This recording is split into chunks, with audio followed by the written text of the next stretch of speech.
Lor kasalliklari rentgen nima uchun kerak? Bizga ko'pchilik bemorlarimiz shamollab qolib yoki bosh og'rig'i keladi. Ya'ni men o'zim bilaman kasalligimni. Davolab qo'ying yoki burnimni yuvib qo'ying. Aslida bu esa xato hisoblanadi.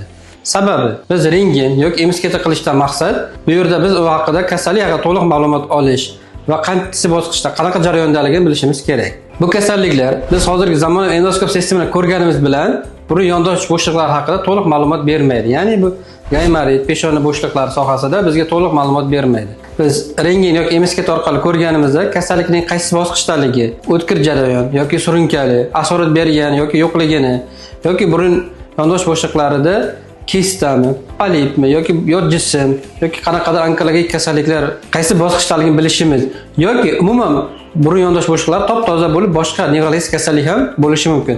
Aniq tashxis qo'yishimiz uchun bizga rentgen kerak bo'ladi. Bizga ikkita bemorimiz bir xil shikoyat, ya'ni kuchli bosh og'rig'i bilan keldi. Biz rentgenografik qilib ko'rganimizda ikkilasi ikki xil tashxis qo'yildi. Ya'ni birinchi bemorimiz ko'rganimizda mana bu yuqori jag' bo'shliqlari, peshona bo'shliqlari, asosiy bo'shliq hammasi toza, ya'ni qora rang degan bu havo bor, ya'ni bir yallig'lanish jarayoni yo'q. Faqatgina biz tomonidan burun to'si qiyshiqlik topildi. Bu bemorimizda lor kasalliklari aniqlanmadi va nevropatologga yuborildi. Ikkinchi bemorimizni rentgendan ko'rganimizda ko'rsangiz mana oq, ya'ni soyalanish farqlanadi. Bu yerda yuqori jag' bo'shlig'i gaymarit, ya'ni boshlangan mana.